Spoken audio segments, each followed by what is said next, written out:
Eh bien, bonjour à tous, c'est Stéphane de Gone de Stade. Je vous souhaite la bienvenue pour cette nouvelle émission de Cook and Sport. Le concept est très simple. Un cuisinier propose à deux sportifs de haut niveau et un chef d'entreprise de réaliser une recette bonne, rapide et économique.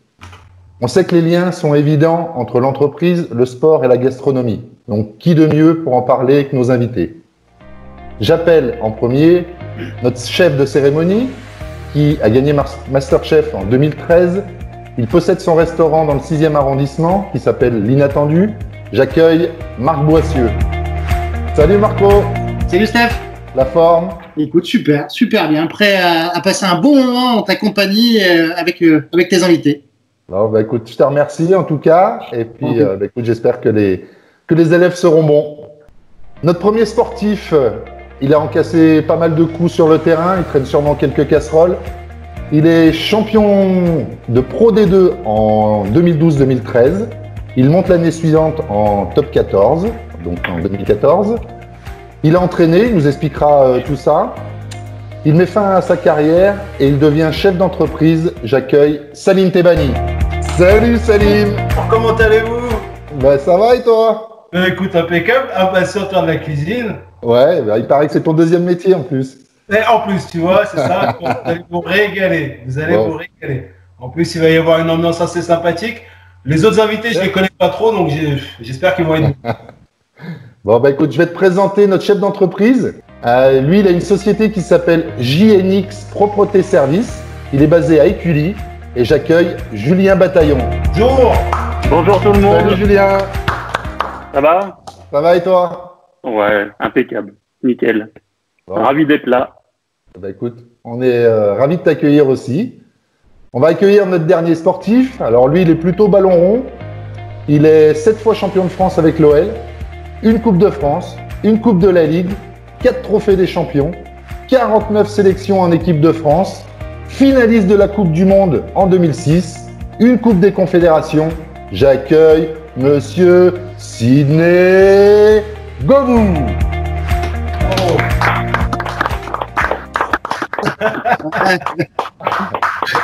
En tenue l'artiste. Salut Sid. Salut Sid. Ça va? Ça va, très bien. Oh génial, ravi de vous accueillir les gars pour cette première de Cook and Sport. Je vais laisser rapidement la place à Marco qui va nous expliquer sa petite recette. Donc le concept, on a bien dit, c'est une recette rapide, pas chère, faite pour tout le monde, qu'on peut faire pour la famille. C'est ça Marco? Exactement, c'est une recette en plus qui est de saison parce que voilà, on est au printemps et moi je fais très attention à ça quand je cuisine. Et donc on va faire une crème de petits pois, donc qui sera mentholée, donc avec un tout petit peu de menthe à l'intérieur et on va ciseler de la menthe après par-dessus. On va servir ça avec un œuf poché. Donc là c'est le petit moment technique qui est plutôt cool, c'est de réaliser un œuf comme vous mangez au restaurant, quand vous mangez une salade lyonnaise par exemple, cet œuf qui coule et qui est bien cuit, qui est bien joli, avec une petite chips de lard, un petit lard croustillant qu'on viendra émietter par-dessus. Génial. Bon, en tout cas, moi, je tiens à vous dire tout de suite que j'irai manger chez celui qui aura mieux réussi, en tout cas. Hein. Après le confinement, bien sûr. Ouais, forcément. Ouais, vous aurez le temps de vous entraîner comme ça. Bon, on y va les gars? Vous êtes Allez, prêts? c'est parti, Marco. Allez, c'est parti. Je vous donne juste les éléments de la recette. Attends, 2 secondes. Moi, je sais pas si tu es d'accord avec moi, Sidney, mais quand on fait un match, on prépare un match, on a un discours motivant de notre capitaine, de notre manager. Je sais pas qu'est-ce que tu en penses, Sidney. C'est vrai que nous allons un peu rapidement dans l'arène. On attend quelque chose de ta part de mieux. Quand même. Ça, tu vois, nous, on a peur un peu là. On est dans une situation un peu délicate. Je sais pas qu'est-ce que tu en penses. Qu'est-ce que vous en pensez? Ouais, moi je flippe totalement. J'ai besoin de motivation, Marc. Ouais, je comprends, surtout vu votre niveau, les gars. Oubliez que vous avez aucune chance. Foncez sur un malentendu, ça peut toujours marcher. Voilà. Le meilleur discours. Je fais du plagiat. Non, super discours, les gars. Moi, j'ai confiance en vous. Je sais que vous avez été des grands sportifs, un grand chef d'entreprise. C'est de la cuisine simple, mais en même temps très technique. Parce que méfiez-vous, hein.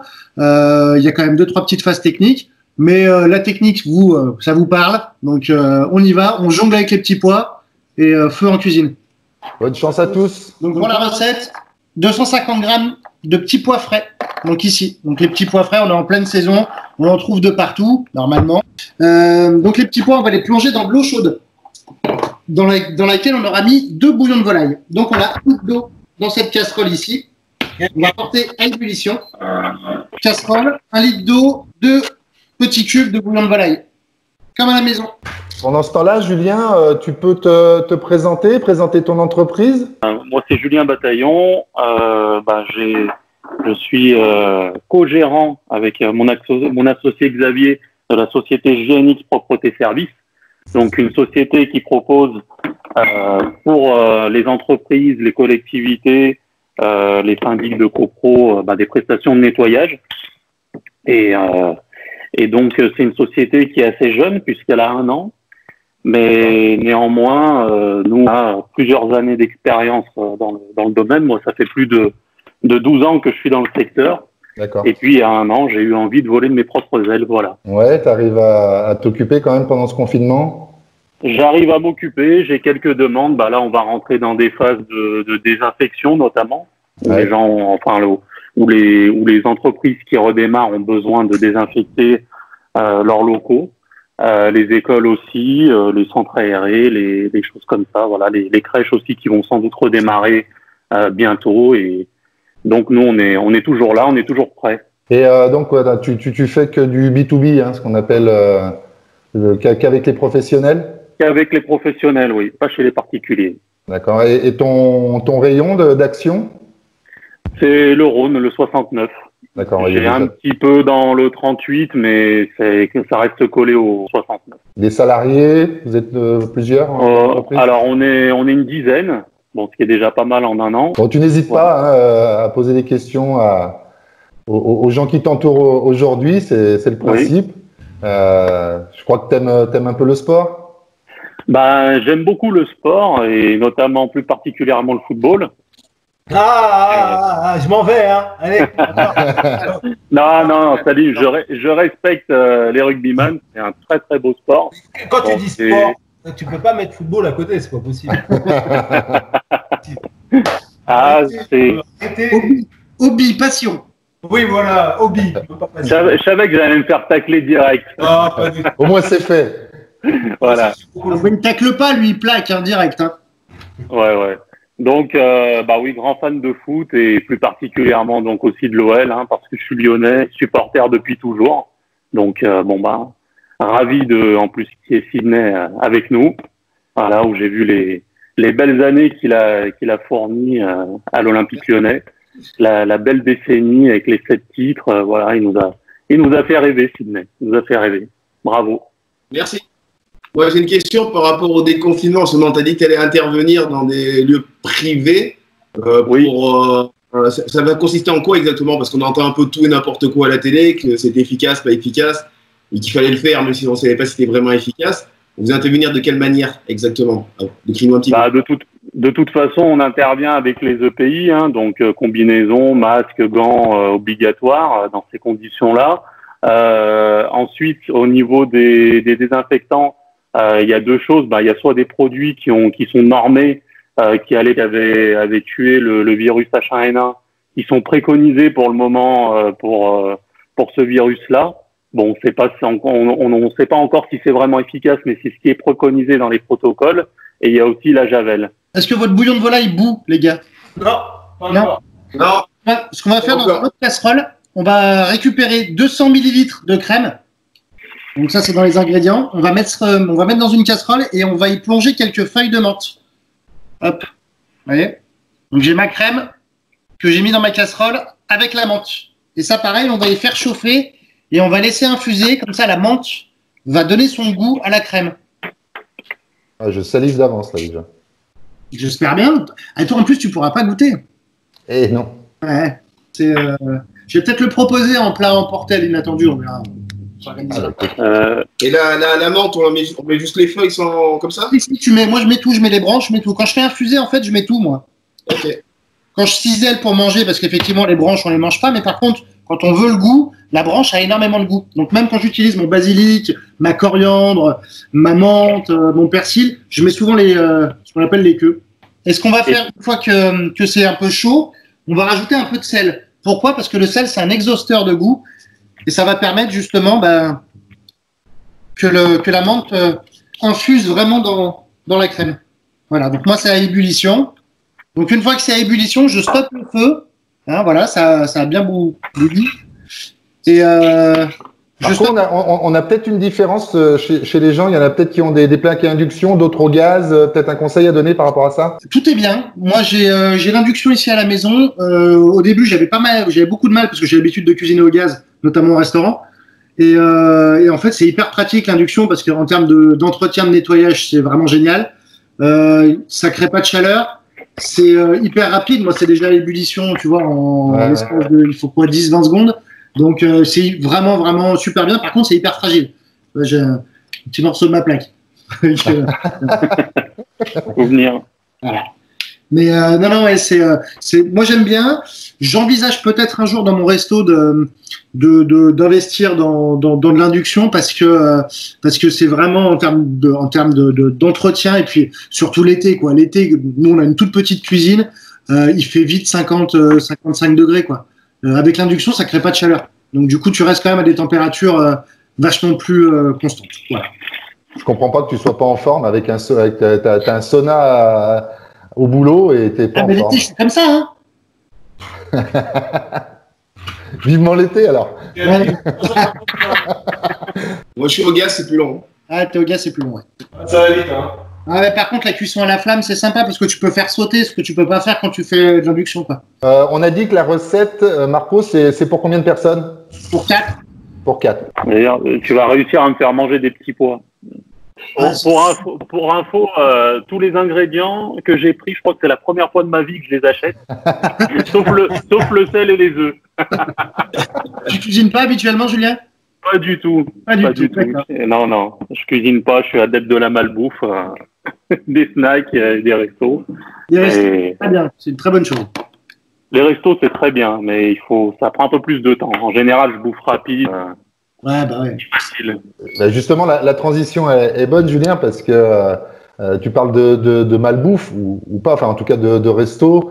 On a voulu faire aussi cette émission pour mettre en relation, on l'a dit en préambule, la gastronomie avec l'entreprise et le sport. Tout est lié. Toi, en tant que chef d'entreprise, tu vas au resto ou tu fais de la malbouffe. Pourquoi? Parce que tu n'as pas le temps? Après, c'est question de temps. Le resto, c'est plus convivialité. C'est toujours sympa d'inviter des clients ou des collaborateurs au resto. Ça permet d'échanger. Hein. C'est un moment sympa. Donc voilà, ça permet aussi de couper un petit peu avec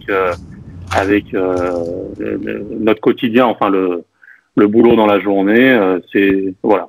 Et la malbouffe, après chez moi, c'est plus par fainéantise, hein, une fois qu'on termine la journée, cuisiner, qu'une envie, c'est de faire autre chose et enfin, du moins de faire rapide et facile. Peut-être que grâce à Cook & Sport, tu vas prendre l'envie de cuisiner.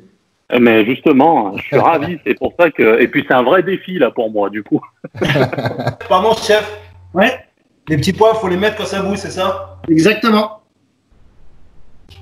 Voilà, et après tu laisses à peu près 5 minutes, 5-6 minutes. Là, l'idée, c'est pas de les cuire al dente comme quand on les mangerait sur une poêlée, c'est vraiment de les faire bien cuire parce qu'on va les mixer. Après, on va en faire une crème. Après, c'est pas de trop les cuire non plus parce qu'ils vont devenir kaki et que la crème sera du coup pas très très jolie. Voilà, il faut que ce soit quand même quelque chose, voilà, grosso modo 5-6 minutes qui commence à être un petit peu fondant. Et quand ils seront un peu fondants, là, on les égouttera et on pourra les mettre dans notre blender ou mixeur, ce que vous avez sous la main. Et si on goûte, ça commence vraiment à avoir le goût de la menthe.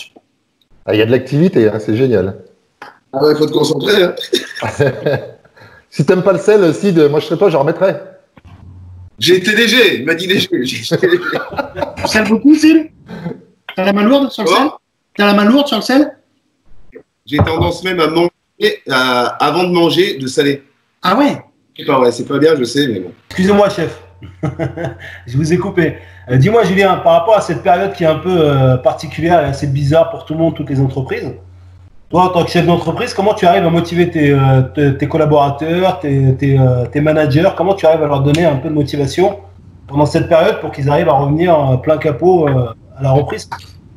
Oh ben, on va dire pour l'instant, enfin les salariés que j'ai, c'est vraiment des bons soldats. Hein, et ils n'ont pas du tout eu peur du début de la crise. Après, il faut les rassurer, hein, leur donner toujours, mais ça c'est une continuité, hein, toujours leur donner les bons moyens pour y arriver, pour se mettre en sécurité ou protéger les autres. Voilà. Après, bon, vu que je suis une petite entreprise, on est comment dire, très proche, hein, de nos collaborateurs, donc enfin là en période de confinement, on évite aussi de quand même un petit peu de se voir, mais on est quand même dans l'échange. Voilà. Après, c'est sûr que la période du coup fait que il y a beaucoup moins de réclamations déjà. Hein, les clients sont quand même enfin font beaucoup de télétravail, de choses comme ça, et ils sont bien contents. Enfin, ils sont très contents déjà qu'on continue notre activité. Donc c'est quand même moins compliqué qu'en temps normal. Voilà, il y a pas de. C'est important que tu aies des bons soldats, comme tu le dis, et d'être proche de tes soldats, c'est bien. C'est important. C'est ça, c'est la base, c'est le point de départ. Hein. C'est comme au rugby, comme au foot. Hein, on construit son équipe. On l'a construit déjà avec des gens avec qui on a envie de travailler. Hein, et puis derrière, on entretient ça. On continue d'entretenir. Hein. Alors, justement, en parlant de gastronomie et de sport, Salim, Sydney, vous avez tout au long de votre parcours, vous avez subi un peu des régimes drastiques. C'était important pour vous? C'était vraiment une contrainte? Moi, j'aime manger. J'ai une culture qui fait qu'on mange quand même assez gras, qu'on mange bien, qu'on aime manger, qu'on aime la bonne bouffe. Et c'est vrai que moi, ça a été des périodes assez compliquées avec le fait de venir se peser, la masse grasse, d'être surveillé, de voir la diététicienne qui, au bout d'un moment, m'a dit « Écoute, il n'y a plus rien à faire avec toi, je te vois plus. » Mais le truc, c'est que j'atteignais mes objectifs sportifs, c'est-à-dire que j'étais performant sur le terrain, j'étais performant sur la préparation physique, mais c'est vrai que j'avais un petit problème de masse graisseuse, on va dire. Et c'est vrai que ça, par rapport à la nourriture, j'ai fait des efforts, j'ai été obligé parce que c'était important d'en faire, parce qu'il n'y a pas que la bouffe, il y a aussi la blessure, il y a aussi l'hygiène alimentaire qui fait que tu peux te blesser ou pas. Et c'est vrai que par rapport à ça, ça a été légèrement contraignant, même si je suis pas un exemple de diététique pendant ma carrière sportive, mais j'avais d'autres qualités qui me permettaient de pouvoir surmonter cette défaillance, entre guillemets, si on peut appeler ça une défaillance, quoi. Toi, Sid? Moi, on va dire que je suis un peu comme ça, j'aime bien manger, j'aime la bonne bouffe, et aussi de temps en temps de la bonne bouffe. Mais on va dire que j'ai de la chance, j'ai jamais eu de problème de poids ni de masse graisseuse. J'ai un corps qui fait que soit j'élimine bien, ou soit ça restreint bien les choses. Mais aussi parce que j'avais discuté à l'époque avec le doc, on était moins fournis qu'aujourd'hui, des diététiciens et tout, il y en avait, mais bon, c'était pas à la mode.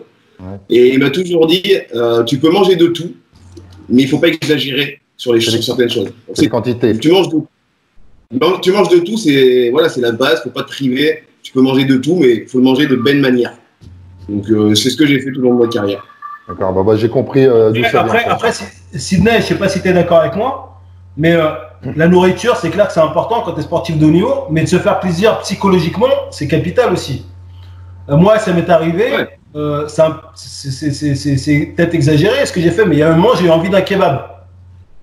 J'ai eu envie d'un kebab, je suis allé manger un kebab entre 2 entraînements, du matin et de l'après-midi. Et j'ai pas mangé 40 kilos de frites ou des trucs comme ça, j'ai juste mangé ce qu'il me fallait, quoi. Tu vois, il y avait des légumes, parce que j'avais besoin de ce plaisir qui me faisait que je serais allé à l'entraînement comme ça, frustré, j'aurais peut-être pas fait un bon entraînement. Et du coup, le fait de faire plaisir de temps en temps me permettait de pas être frustré. J'ai mis un peu de temps à savoir ce qu'il fallait que je mange le jour du match. J'avais tendance à beaucoup manger, et de temps en temps, je me suis rendu compte que ça marchait pas forcément bien.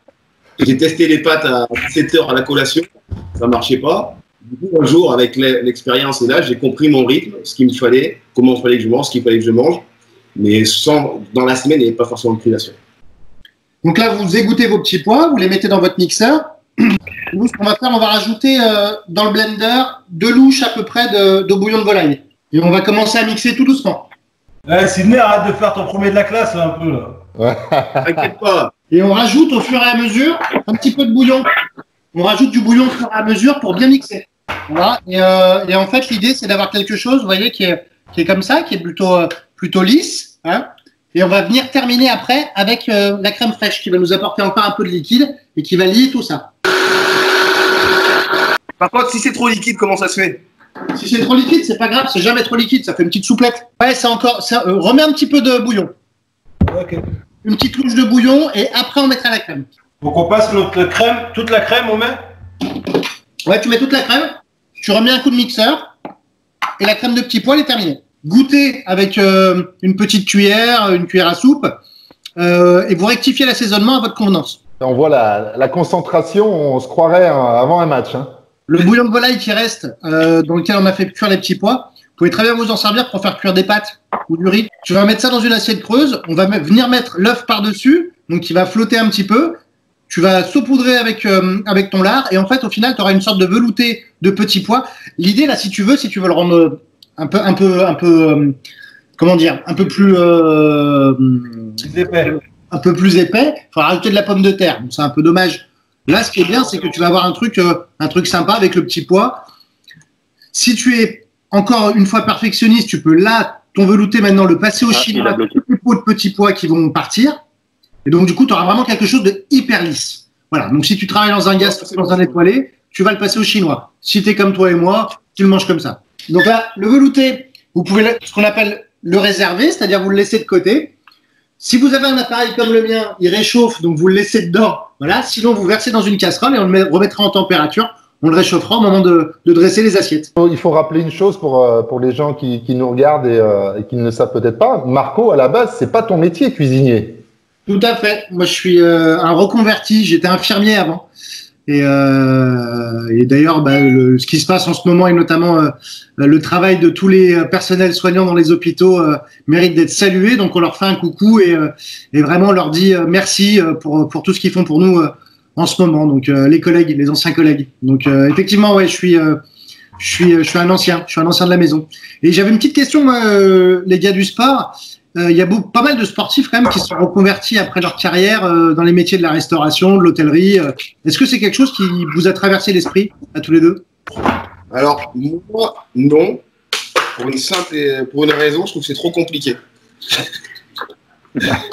je mens pas, c'est que c'est trop compliqué et que je pense que j'ai pas j'aime faire à manger, mais chez moi. Quand ça commence à faire du volume pour du monde, je trouve ça extrêmement compliqué. Je trouve ça fait appel à quelque chose qu'il n'y a pas trop chez moi. D'accord. C'est tout à votre honneur parce que c'est des milieux compliqués. Moi, pour avoir changé de carrière, je l'ai découvert aussi. Et je crois qu'on ne peut pas s'improviser parce que je pense qu'il y a beaucoup de sportifs qui se sont plantés. Hein. On est d'accord, hein? On a un paquet. Il y en a beaucoup dans le milieu du rugby parce que le milieu du rugby, je ne sais pas si c'est pareil pour vous, Sydney, mais le milieu du rugby, il y a beaucoup de rugbyman qui, après leur carrière, ont décidé de faire un resto, de faire un bar, de faire un café. Et du coup, c'est soit il y en a qui ont très bien réussi, hein, mais il y en a beaucoup qui sont vraiment cassés la gueule, c'est-à-dire financièrement, physiologiquement, parce qu'ils se sont perdus eux-mêmes. Et du coup, ça a enclenché beaucoup de désillusions tout au cours de leur fin de carrière. Pour l'avoir aussi vécu, parce que comme j'ai participé à une émission de télé, c'est ce qui m'a permis de remplir mon restaurant au début. Ça a duré 3-4 mois sur le restaurant. Et c'est tout de suite après, il a fallu, c'est vraiment la qualité de ce qu'on proposait qui a changé les choses, qui aurait pu nous couler si les gens n'avaient pas adhéré. On a de la chance, ça a plu, donc les gens ont continué à adhérer à ce qu'on fait. Ça fait 5 ans maintenant, donc c'est plutôt chouette. Mais c'est sûr que le nom ne suffit pas. Donc, prochaine étape, notre petite tranche de lard. Donc, du lard, du bacon, de la pancetta, ce que vous voulez, ce que vous arrivez à trouver. Donc, les fines tranches comme ça, ce qu'on appelle le bacon aux États-Unis, donc on met dans les burgers. Donc, sur une feuille de papier sulfurisé, sur une plaque qui va au four. Tu les mets comme ça, directement sur ta plaque. Et en fait, on va les faire sécher un petit peu au four à 200 degrés, à four très fort. Ce qui fait qu'elles vont durcir, elles vont caraméliser, donc la réaction de Maillard dont on parlait tout à l'heure quand personne m'a entendu, et donc donner vraiment du goût. On va les laisser après refroidir, sécher un petit peu, et on viendra les concasser avec un couteau pour faire notre petite poudre de lard ou de bacon. Pour toi, Salim, j'aime bien le grill avec chaleur tournante, ça permet vraiment de les griller comme il faut. Le jour où tu as gagné Masterchef, ouais. Comment tu l'as préparé? Est-ce que tu étais vraiment stressé, angoissé, ou tu t'es dit j'y vais à la cool? Non, j'étais super stressé. Et alors, pour tout te raconter, en fait, donc on a terminé l'enregistrement de Masterchef le 26 juillet 2013. J'ai su que j'avais gagné le 20 décembre.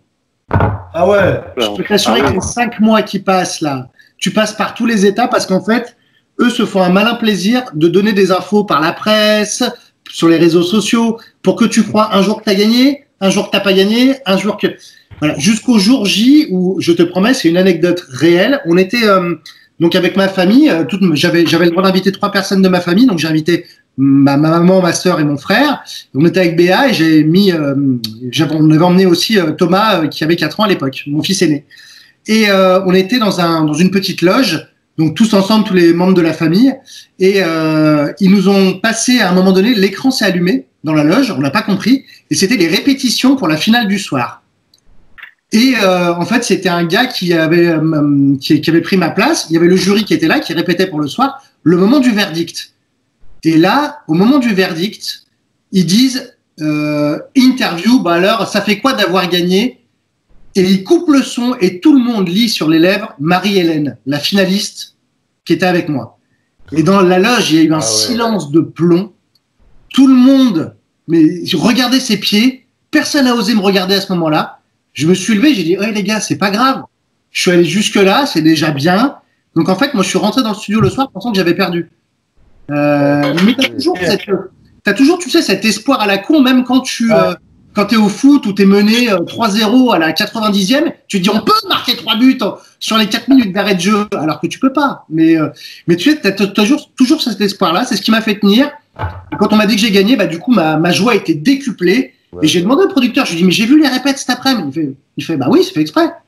C'est pour que justement ta joie, elle soit réelle et hyper intense, quoi. Pour que là, tu ne triches pas à ce moment-là. Ah ouais, d'accord. Effectivement, voilà, bah, c'est de la télé. Hein. Ah, mais l'ascenseur émotionnel, il doit être violent, quoi. C'est un truc de fou. C'est un truc de fou. Et puis, la semaine qui précède, tu te réveilles la nuit en te disant, j'ai gagné, j'ai perdu. Non, vraiment, c'est assez fou. Mes morceaux de l'art sont tués. Hein. Donc alors, ce qu'on va faire maintenant, vous allez prendre une casserole, la 18e casserole de la journée, et on va mettre 1 litre d'eau et 10 centilitres de vinaigre blanc. Tu as encore des contacts, Marco, avec tes ex-collègues de Masterchef? Alors j'ai des copains, ouais, encore avec qui j'ai gardé le contact. Pas beaucoup, mais 3 principalement. Marie-Hélène, la finaliste, qui était en finale contre moi, qui est sur Paris, qui est journaliste culinaire et qui est aussi journaliste. Elle travaille sur le téléachat sur M6. Elle travaille sur France Bleu aussi. Elle a une rubrique culinaire avec Bruno sur Fun Radio. Voilà, donc elle a son rêve. Elle était journaliste à la base et son rêve c'était de devenir journaliste culinaire. Elle est en train de le réaliser, donc c'est plutôt cool. Philippe Esquèche, qui était le 2e candidat lyonnais, qui a une société de burgers qui s'appelle les Burgers avec plaisir. D'ailleurs, en ce moment, pendant le confinement, ils vous préparent des burgers, enfin des kits, en fait, à faire cuire et réchauffer chez vous. Tout est fait maison et ils vous les livrent et c'est hyper bon. Vraiment. Moi, j'en commande demain, donc voilà. Pour les enfants, parce que moi, je suis au régime. Et puis Eric Gérona, qui était candidat bordelais, qui est un mec super, qui lui a... Voilà, un très gros poste dans l'aéronautique, donc qui n'a pas lâché, mais par contre qui a une association de cuisine à côté. Il fait toujours un peu de cuisine, etc., mais il n'a pas lâché son métier. Et ouais, toujours les jurys un petit peu, alors beaucoup plus rarement maintenant. Malheureusement, là, Sébastien Demorand qui nous a quittés il y a quelques mois et qui on pense très fort. Voilà, qui était quelqu'un que j'appréciais beaucoup et qui était hyper bienveillant. Et moi, qui m'a permis, voilà, d'aller jusqu'au bout de mon aventure, clairement. Donc voilà, mais ouais, on essaye de garder le contact, en tout cas entre nous, certains candidats, et puis avec d'autres candidats sur les réseaux sociaux, on arrive à communiquer avec Adrien, avec Virginie, enfin voilà. Mais ce qui est rigolo, c'est que j'ai aussi rencontré des candidats d'autres saisons, de Masterchef, mais aussi de Top Chef, avec qui je suis devenu très pote aussi. Voilà, Adèle, Simon Carlier, Pierre Roger sur Béziers, voilà, des gens qu'on a croisés, Pierre Sang que j'ai eu la chance de rencontrer grâce à Sydney. Enfin, voilà, on est une grande famille de la télé, des cuisiniers de télé, on va dire. Voilà.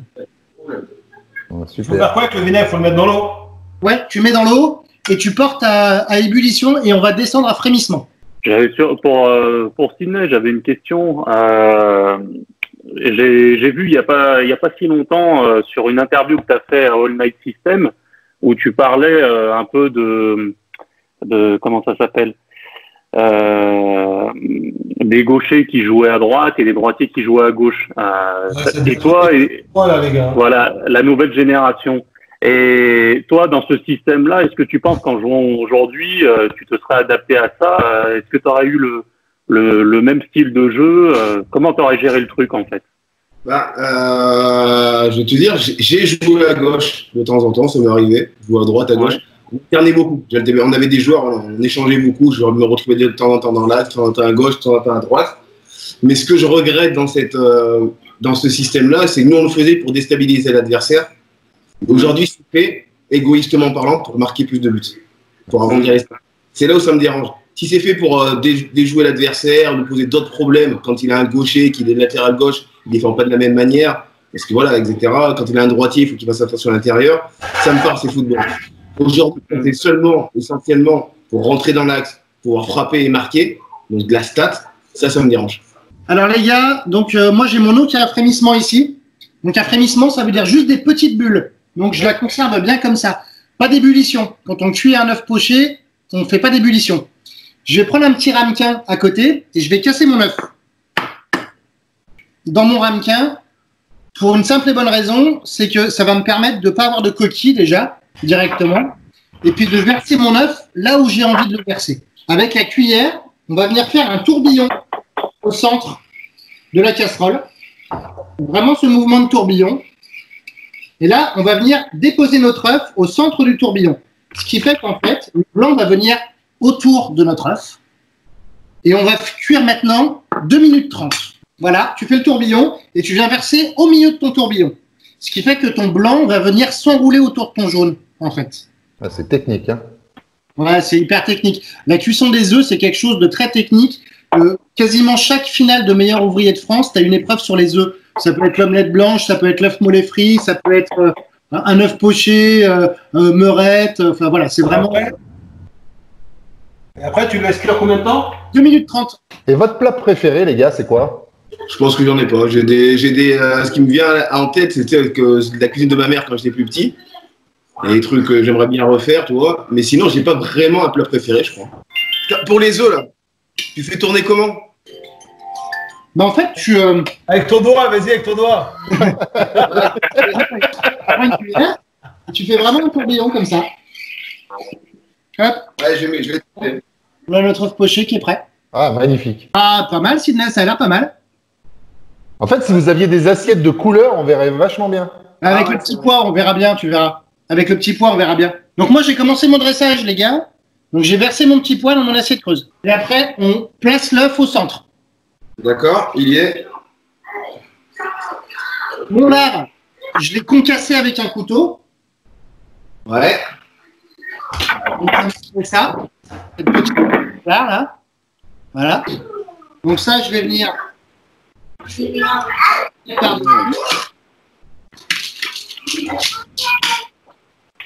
me rends pas compte là. Est-ce que ça sent bon là dans vos cuisines, les gars? Ah, bon. Bien mis. Et ensuite, la menthe, pareil, ciselée. Donc j'ai ciselé un peu de menthe. Et là, je viens mettre par-dessus. Voilà. Moi, ce que j'aime bien, c'est rajouter un tout petit peu d'huile d'olive. Moi, je commence à avoir des traces blanches le long de la bouche là parce que je commence à saliver là. On va mettre un tout petit peu de fleur de sel juste sur l'œuf, parce que lui, il n'est pas assaisonné. Et voilà.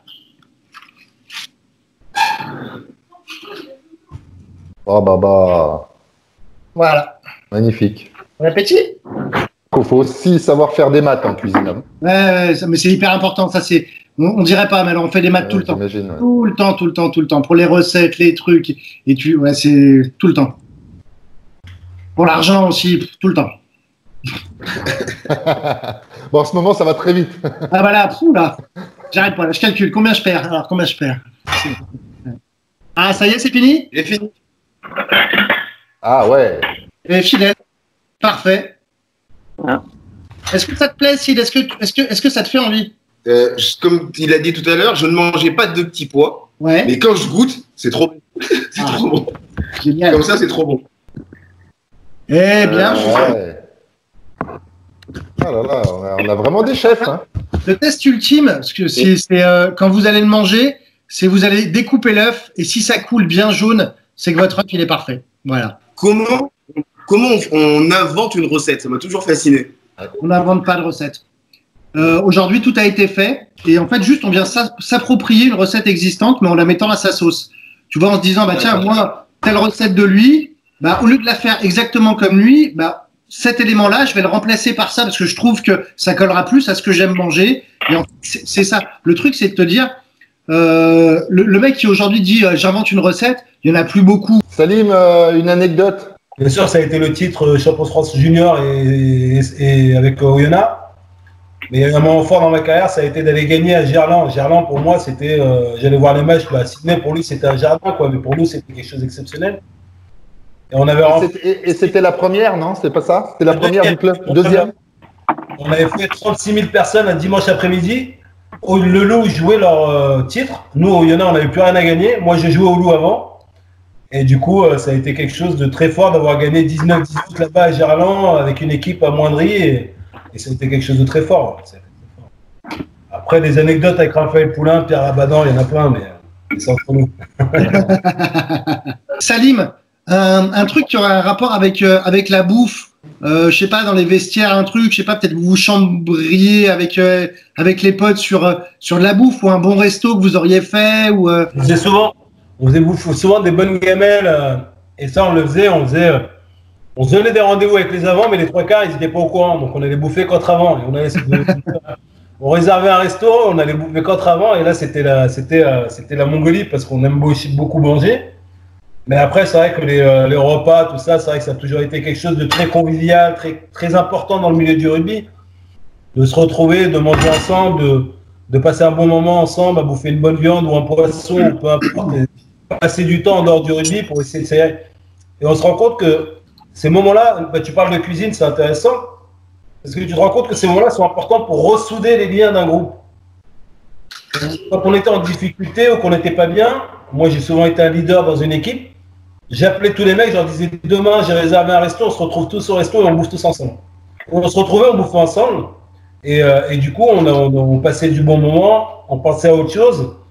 Et c'était aussi important de le faire aussi des fois, voilà, dans les situations compliquées comme dans les bonnes situations.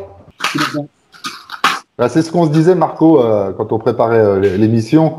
On se disait vraiment que la cuisine, bah, c'est aussi une histoire d'équipe.